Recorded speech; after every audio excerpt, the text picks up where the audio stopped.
Thank you, everyone, for being here. It's lovely to see such a nice group of people here. Hopefully, we'll be able to answer your questions or to provide you with a little bit more information about the HEAL program.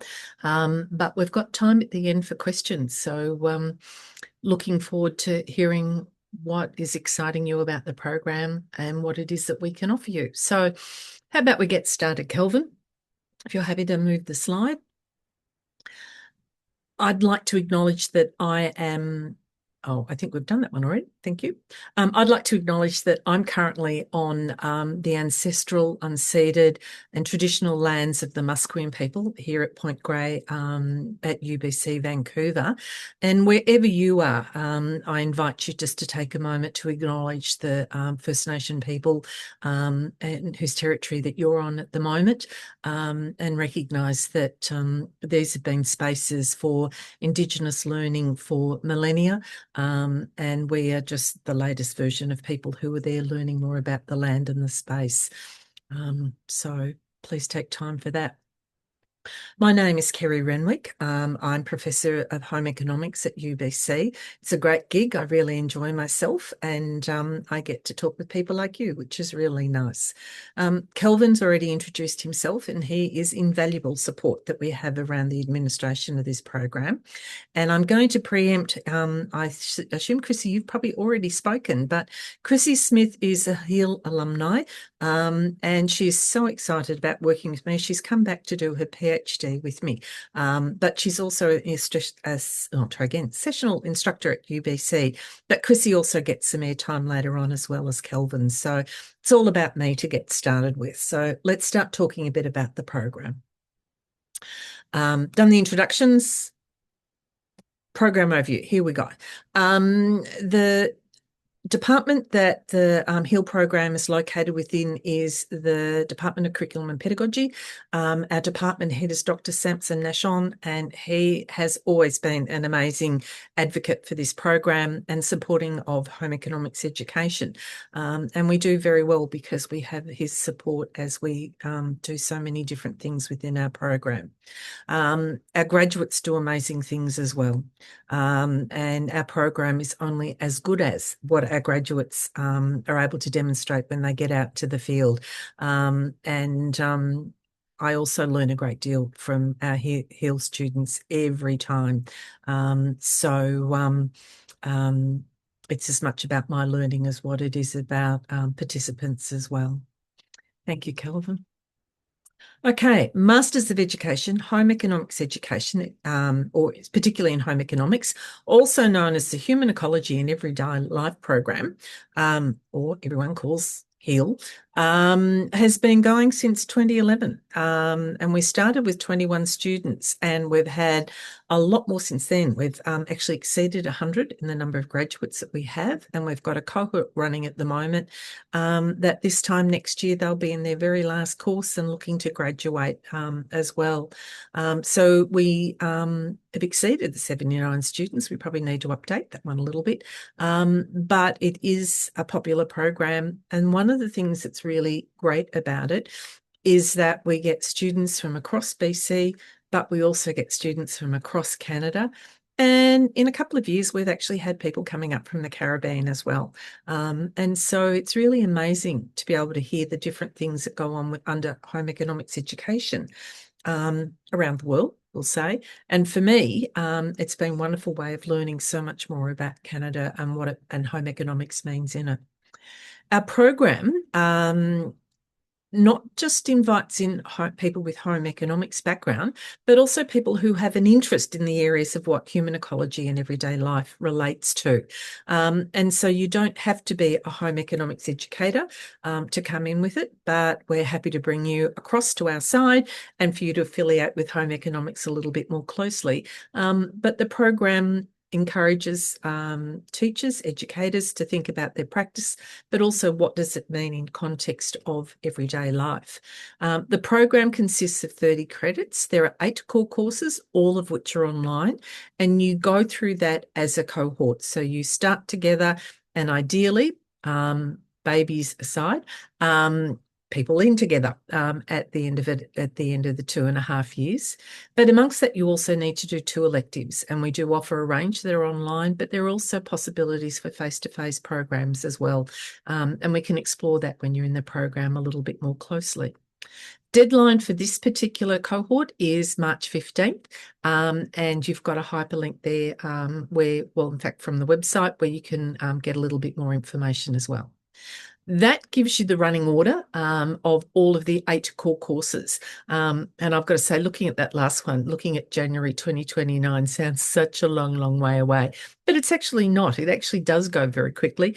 And I'm sure Chrissy will let you know a little bit later how quickly the 2.5 years actually goes. It's really quite amazing.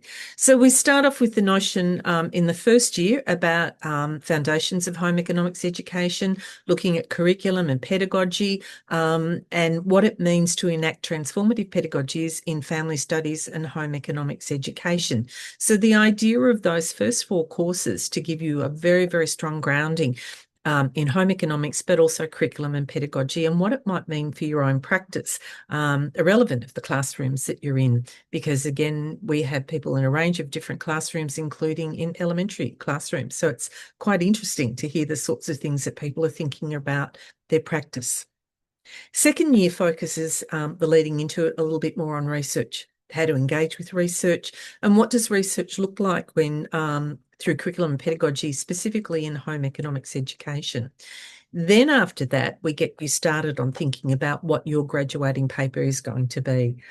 So there's the class number 7, which is a seminar where you get to start to think about writing up what it is you're going to scope, what it is you're going to do in your graduating paper. And then in the January of 2029, you're actually into it and writing it. Do you need to know what your graduating paper is at the moment? That'd be neat if you already know it. A lot of people don't know. And often they don't find out until they're going through either enacting transformative pedagogies or going through a review of research. It's interesting how people emerge and start thinking about what their graduating project's going to be. Kelvin, we've lost shared screen, but I can keep talking if that's what you need me to do. Let me try to fix that. That's okay. Things happen. Technology's grand when it works. The next bit I'm predicting is actually taking through notions and ideas about electives. Let's see how my prediction's going. Oh, taking me on to admissions. Oh, we're not quite there yet. There we go. There's electives. Okay, in your electives, it can be anything from a 300 or 400 course or for a 500 level course. It can be on campus. It could be summer institutes, but some of you may be aware about the Western Deans Agreement, and so that there are courses that get offered through that as well. The key for any course that you do is that it needs to relate to the program. It might be something that enhances what it is that you're interested in and what you might want to develop for your graduating project, but it does have to have some resonance with the HEAL program. And you just then need to just share that notion and idea with me.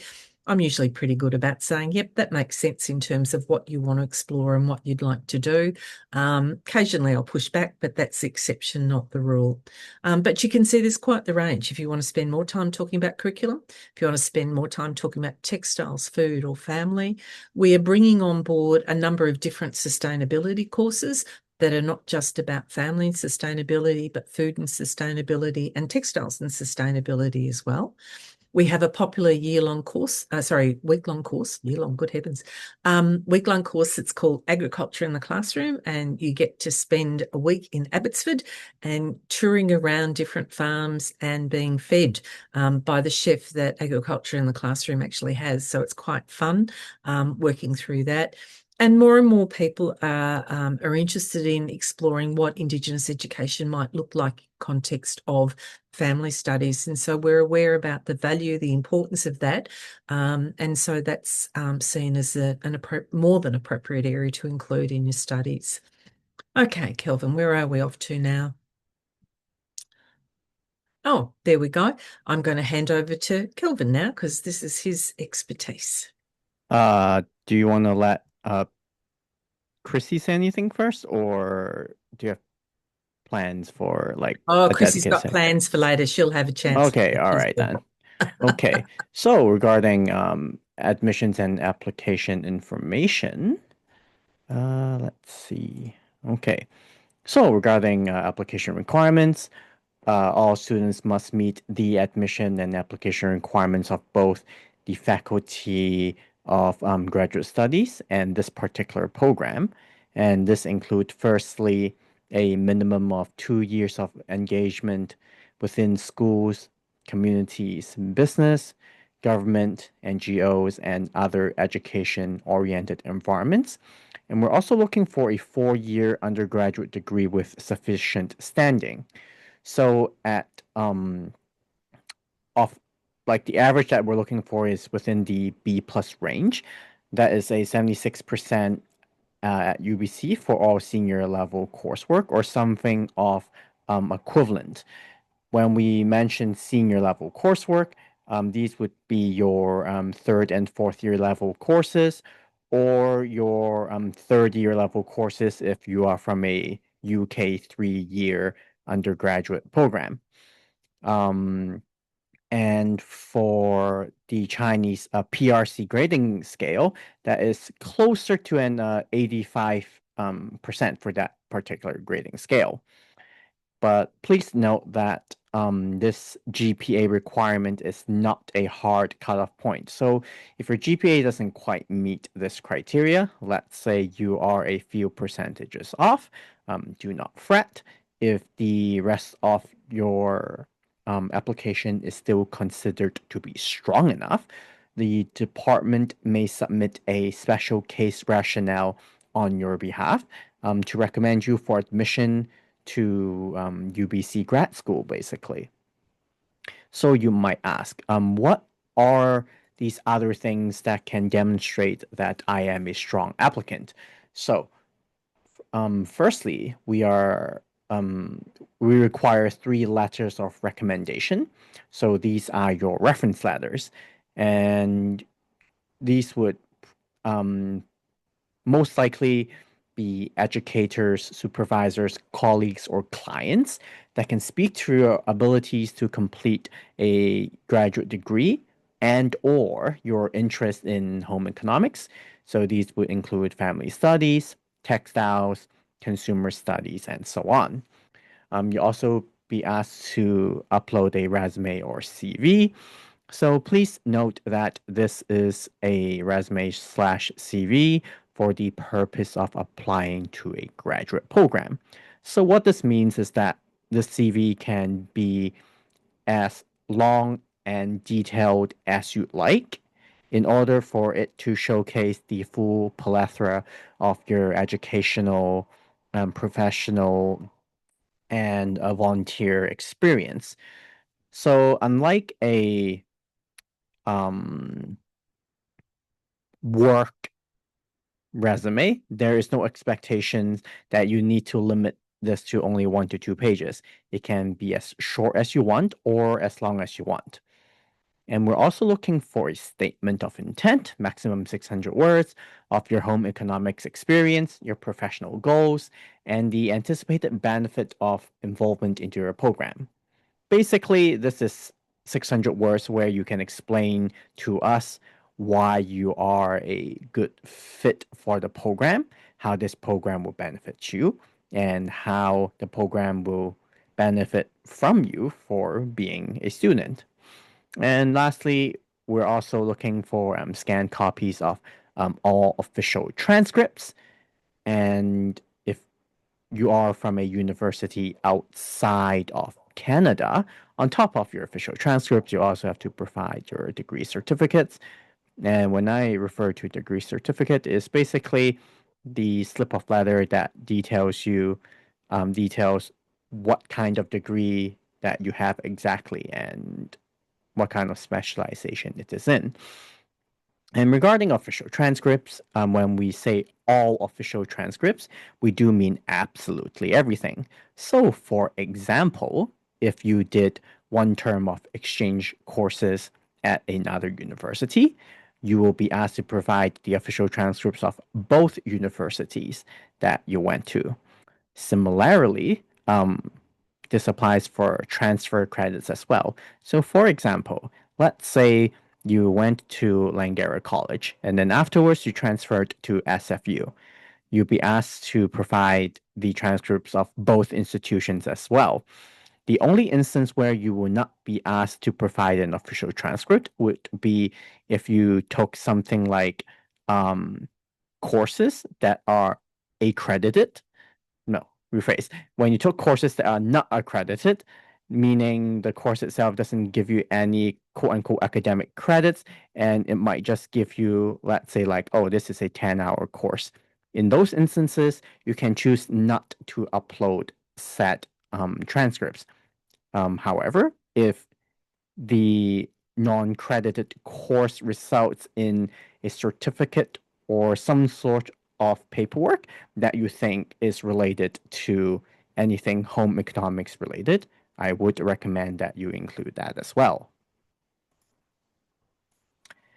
And on top of that, applicants from a university outside of Canada where English is not the primary language of instruction will most likely be asked to provide the results of an English language proficiency exam as part of your application.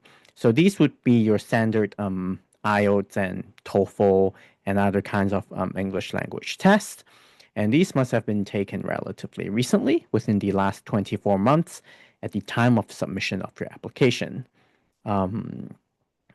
This means that if your test was taken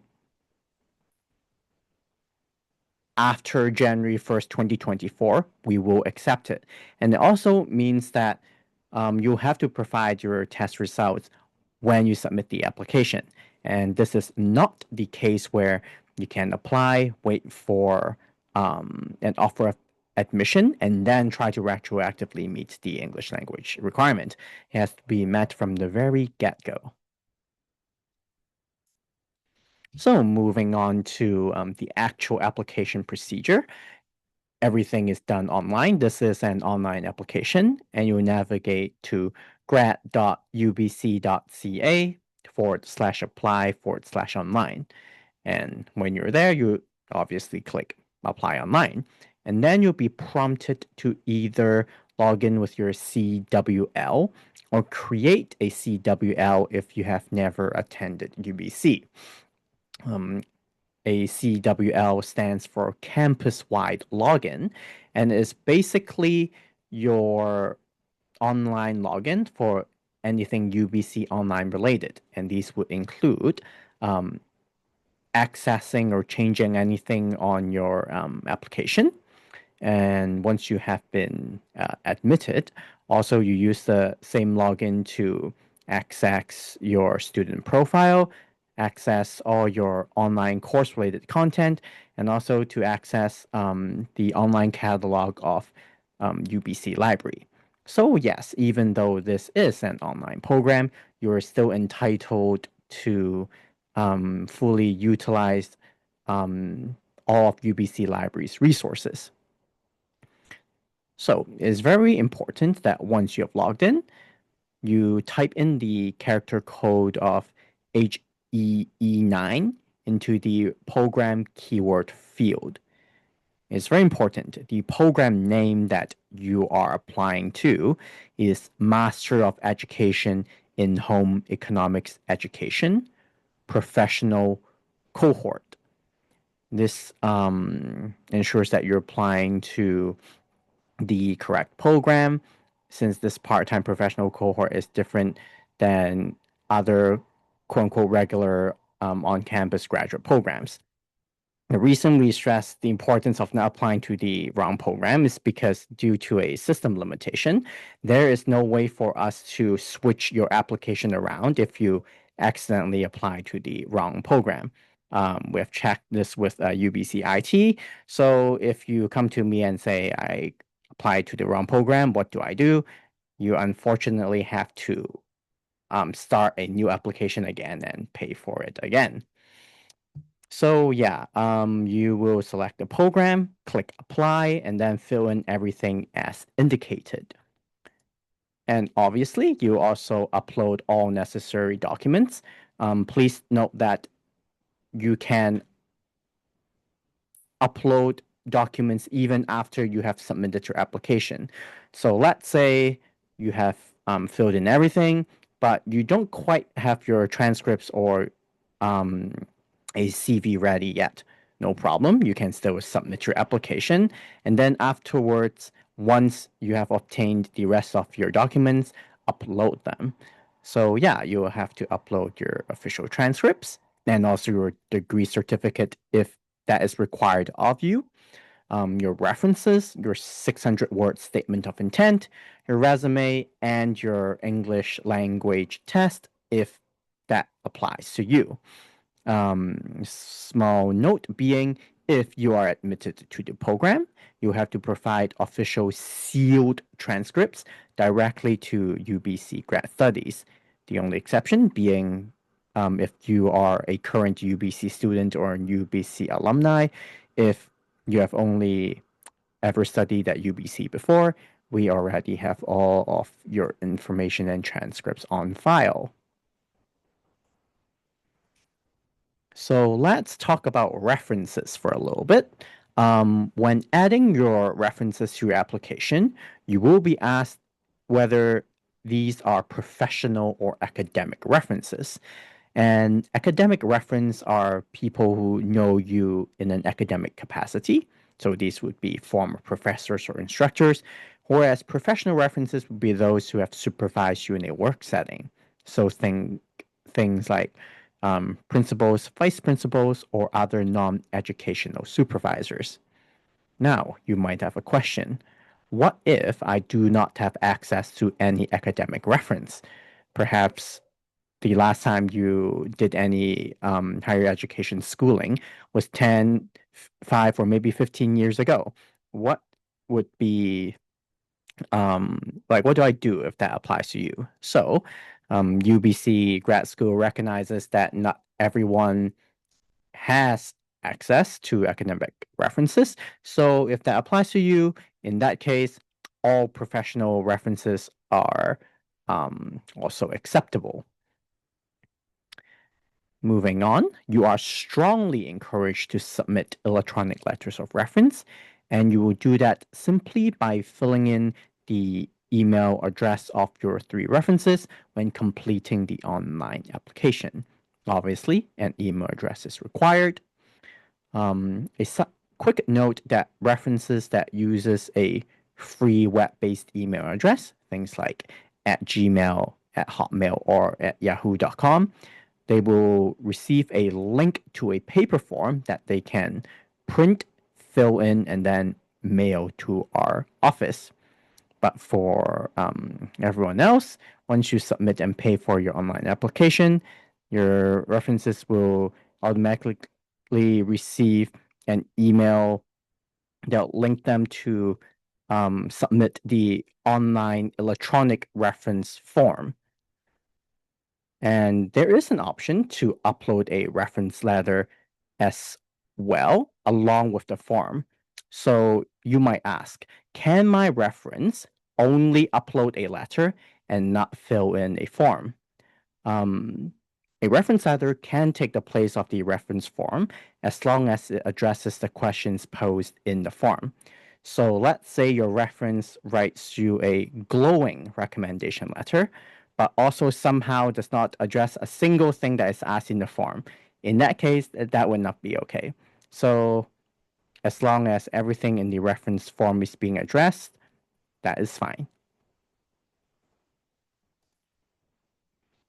So yeah, a quick reminder, in cases where references are unable to submit an electronic form or they choose to only send a form by hand, the form has to be sealed and endorsed.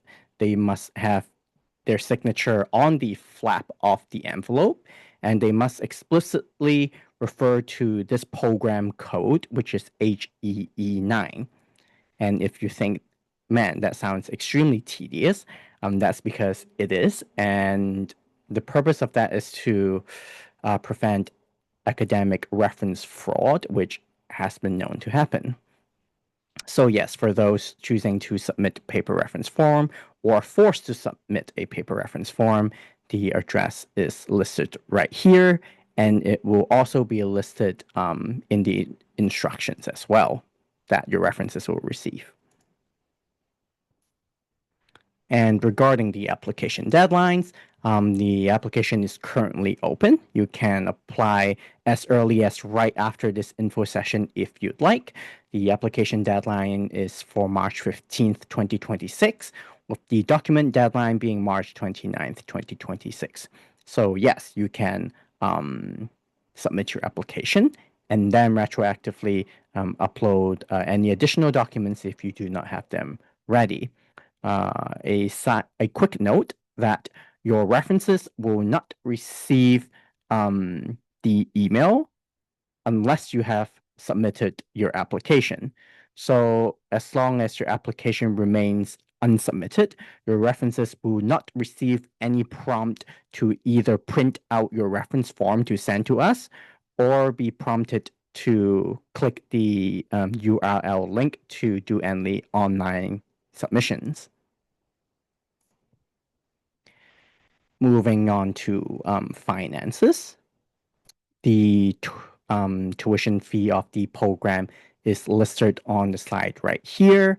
And yes, there is a difference between domestic and international applicants. If you are not a Canadian citizen or a Canadian permanent resident, you are an international applicant. Graduate tuition is assessed as an annual program fee divided into 3 equal installments due at the beginning of each academic term. So that would be September, January, and May. And it is payable over a minimum of 8 installments. And that basically stands for one of each of the 8 term in the program. And when it says payable over a minimum of 8 installments, what does that mean? Well, in the case that you take your electives early and you finish your program early before the full 8 terms, let's say you finish it on your 7th term. In order to graduate, you'll still be asked to pay the remaining installment as well. UBC Graduate School will not allow you to graduate until you have paid all of your tuition. And tuition is charged as a whole program fee and not assessed on a per credit basis. In simpler terms, that means no matter how little or how many courses you end up taking during your graduate program, you will still be paying the same exact tuition.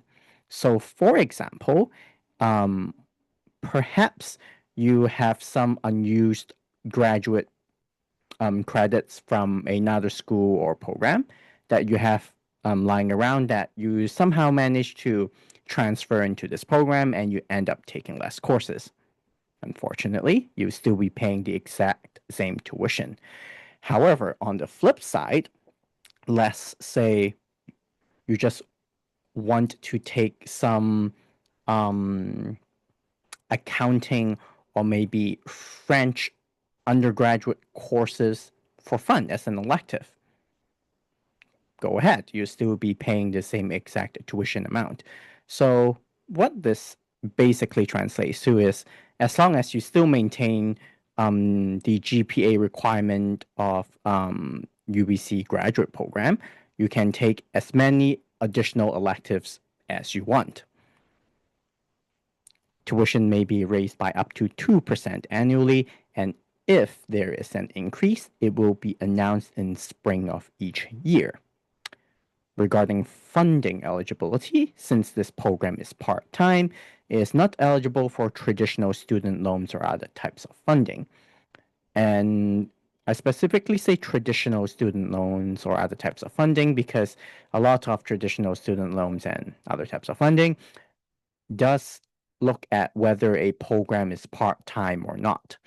So since this is a part-time program, even if you take lots of additional electives and you end up with a quote unquote full course load, if whatever organization reaches out to UBC and asks if you are a part-time or a full-time student, per legal obligation, UBC must reply that you are in fact a part-time student. However, if you are able to secure student loans or other types of funding, that does not care about whether you are a part-time student or not, then go ahead.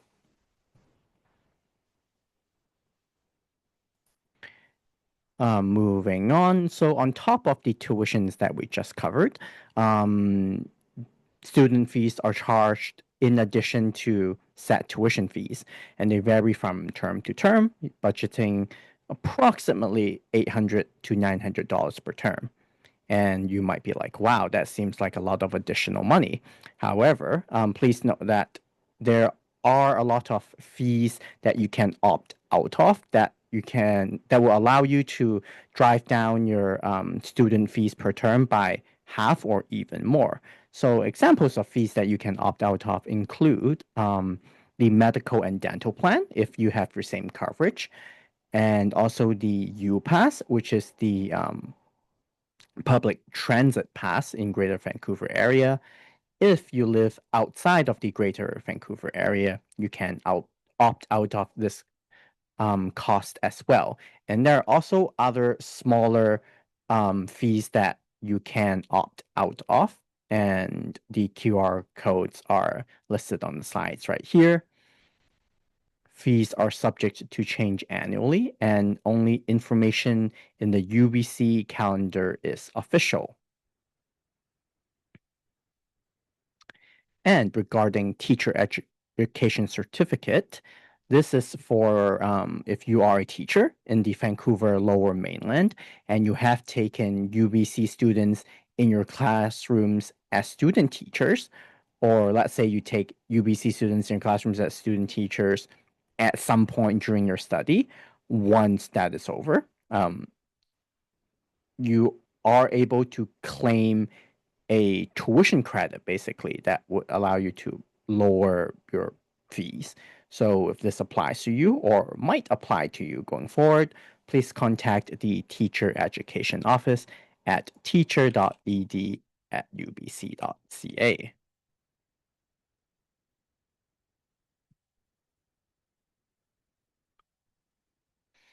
So yeah, that is the end of the admissions and application section, and the floor is now open to general Q&A.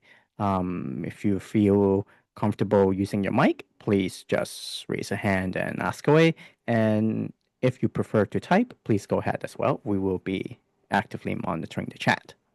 And while you're thinking and trying to collect the questions and ideas, can I invite Chrissy to share her experiences of being in the HEAL program? I've given her permission to talk about all the really, really good things, and she's to spend much less time on the things that are a little bit more challenging. But in reality, we are asking you to do extra things within your life, and that's not always easy to do. So, Chrissy, give us an idea about what it's like to be involved with the HEAL program from a student perspective. Absolutely. Thank you so much, Kelvin and Kerry, and I'm excited to engage in dialogue with potential applicants within the HEAL program. So I have worn many hats in my day. I am an alumni of many UBC programs, including my background is in food, nutrition, and health from the Faculty of Land and Food Systems. I did my home economics secondary education, the BEd program at UBC, and I am also a HEAL alumni. And somehow Kerry is just wrangled me back again to do my PhD. And now I am an instructor within the BEd program. And so it's incredibly exciting to kind of come and hear other people's stories of their journeys as how they have come to be. And I'm going to share a little bit about mine and open for questions and dialogue. And a big part of my practice is stories. What I nerd out on is food literacy. And a big part of my curiosity of coming to the HEAL program after teaching in the classroom for about 8 years and more recently in the Surrey School District, I was kind of curious about my students' connection with food. I have always loved food, and that shaped my pathway. And so I was curious about how students engage with food, but also within the systems that we have. Um, and in thinking about my own practice of how I'm engaging my students within food literacy, that was a big part of my HEAL capstone project. My focus was on my practices within the classroom, and multiple conversations that I've had with students who are interested in applying is they're curious about what they can bring to the table and what they can nerd out within a human ecology and everyday life masters. And because we're so interdisciplinary within our field, we really can connect with our different subject areas. And if you have a specific niche, one of my colleagues did their project on school gardens, elementary school background. There was a professional home economist from Alberta talking about teacher burnout, and all of these aspects connect to human ecology and what we engage with in our day to day. Kelvin, if you wouldn't mind hopping to slide number 8, where it shows all the courses. Um, and one of the aspects of these courses, it's over 2.5 years. And as Kelvin and Kerry mentioned, each term has one course, and then you take your electives wherever you would like to fit them in and what fits with your schedule.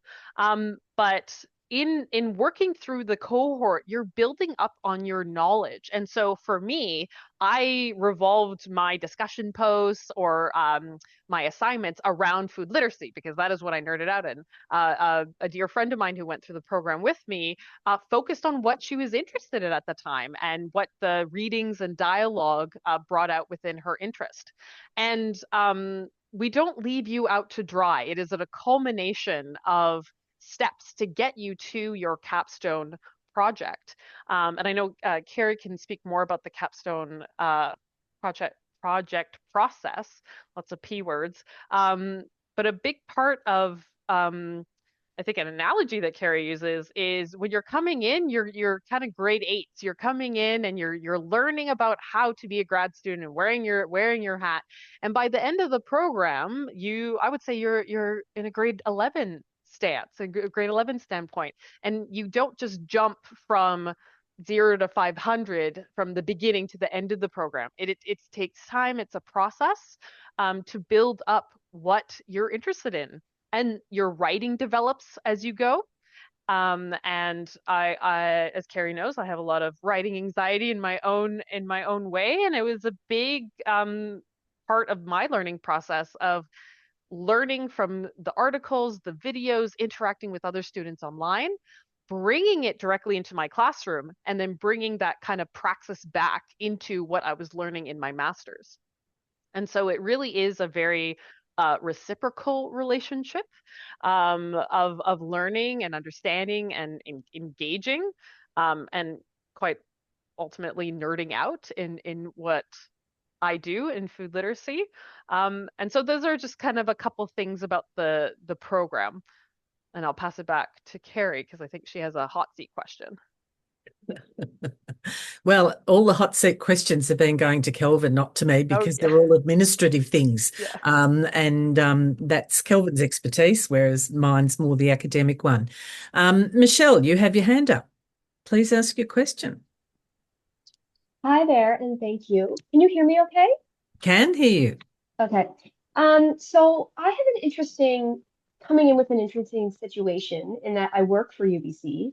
I work for the Center of Teaching and Learning, as well as in the Equity and Inclusion Office.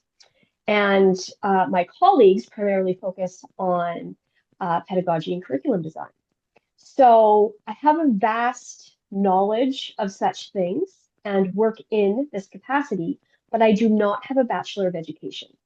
I have a bachelor degree, but it's not in education.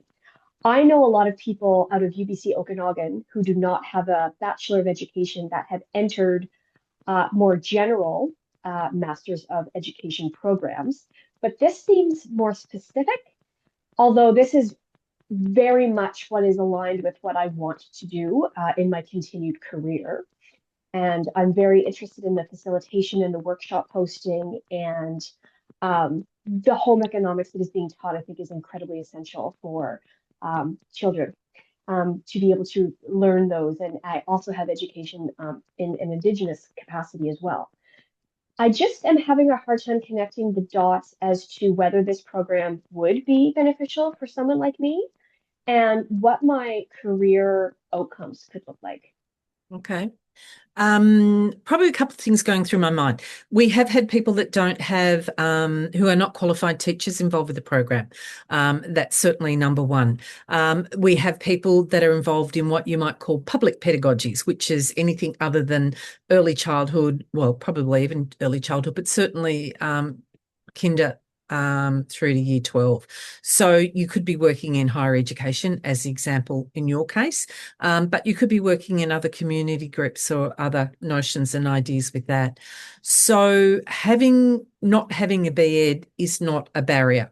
Having a bachelor's program, which you do, is the requirement. So that's absolutely fine.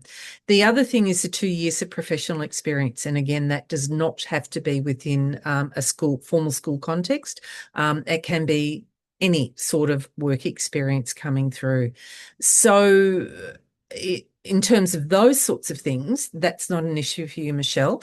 The challenge about meeting your outcomes or your desire to learn a little bit more is probably a little bit more interesting to kind of explore, and not knowing what your trajectory is after your master's, or whether or not, the credibility within your workplace, having a master's, a graduate degree, is something that's important. Certainly in the school systems, it helps a pay bump. From that point of view, in higher education, people having a graduate degree certainly helps in terms of thinking about the work and how you're engaging with it. So there are possibilities in and all of that. And certainly your graduating paper can reflect that focus on working within context of higher education. That's not a problem from that point of view. The challenge might be, is it in a couple of the, no, not really. I was just kind of thinking some of the courses, but even that we allow for more public education programs going through. Your points about home economics being important, I was immediately in my head doing thumbs up, in that it's certainly the content and the idea about what's involved with home economics and everyday living is what everybody needs. And while there is, ideas that home economics is old-fashioned and isn't relevant, I'm going to stand on my soapbox and say, I don't know what's old-fashioned about finding somewhere to live. I don't know what's old-fashioned about dressing yourself. I don't know what's old-fashioned about feeding yourself. I don't know what's old-fashioned about forming relationships with people who are close in your life. And I think it can be used in a whole lot of different ways in a whole lot of different professional contexts. So I'm hoping that helps you a little bit, Michelle.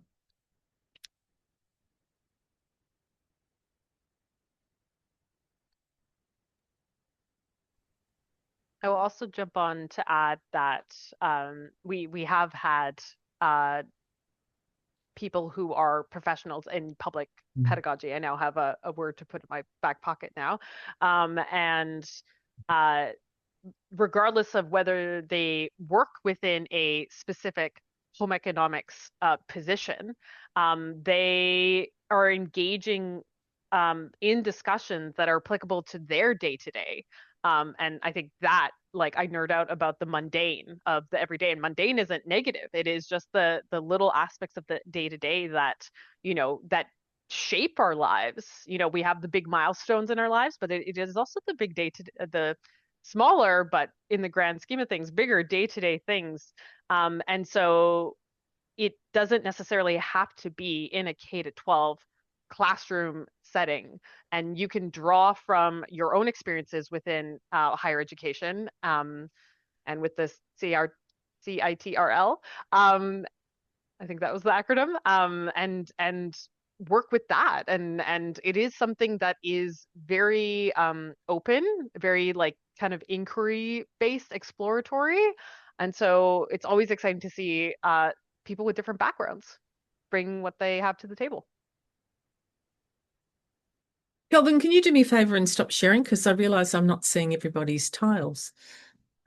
I know not everyone's put their face up there, but it's kind of nice to make sure that I'm not missing anybody.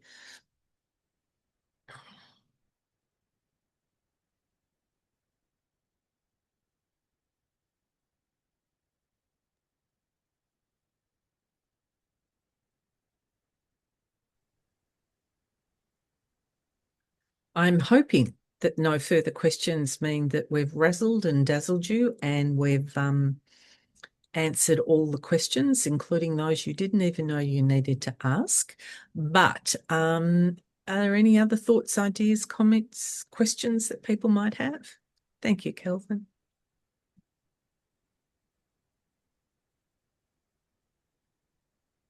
I think one thing that I will hop on and say that we've brought up in previous sessions is, the kind of work-life school balance of I was a practicing teacher in the HEAL program and balancing school, work, and life. And your plastic balls and your glass balls in your life, and friends and family are very important. And I consider those my glass balls. But I was able to, as a practicing teacher, I usually dedicated my Thursday nights, knowing that my Friday classes were planned, my lessons were planned, and Thursday nights and some time on the weekend to dedicate to weekly discussions.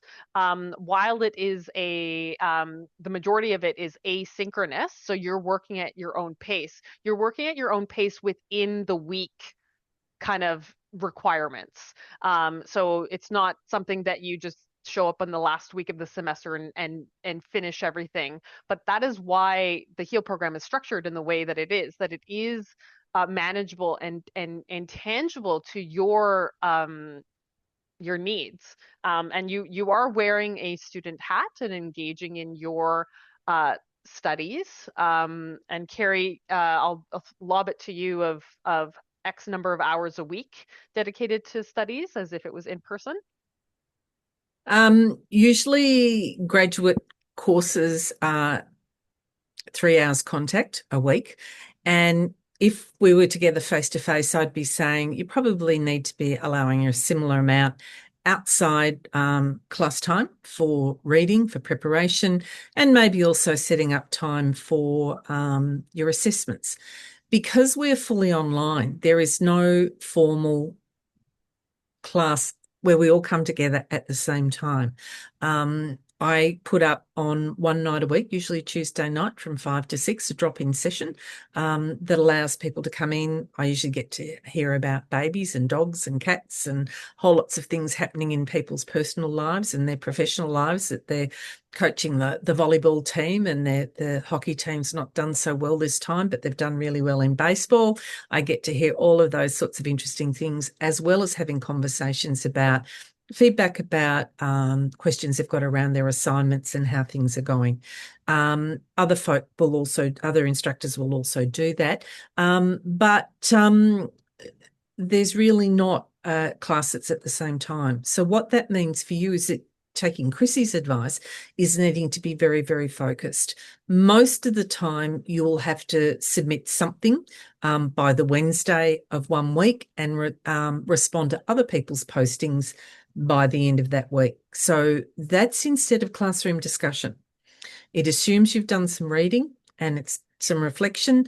You've taken some time to write something, and then coming back a couple of days later to spend some time reflecting through what other people have written and giving feedback.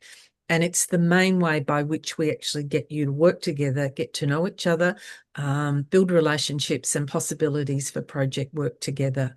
So it's important from that point of view. The other thing is each week, putting up posts demonstrates your learning as you're going through. And so when people don't do that, they're actually shortchanging themselves because they're not engaging in the readings. And so therefore, when they come to write assignments towards halfway and towards the end of the term, they lack depth because people haven't engaged with the conversations around that work as deeply as they should. But certainly setting aside 3 hours a week is not unrealistic. Assignment time, maybe a little bit more, but it balances off, I think. Chrissy, would that have been your experience?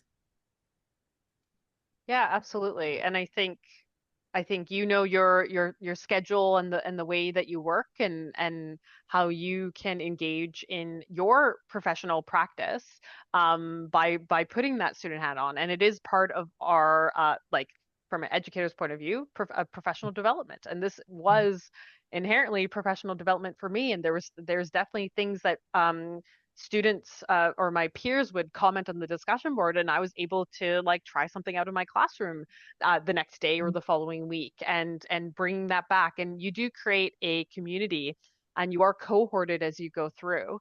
And it really was a transformative time. I mean, it's brought me back to where I am today, and as I continue to nerd out on different projects and supporting current teacher practitioners as well.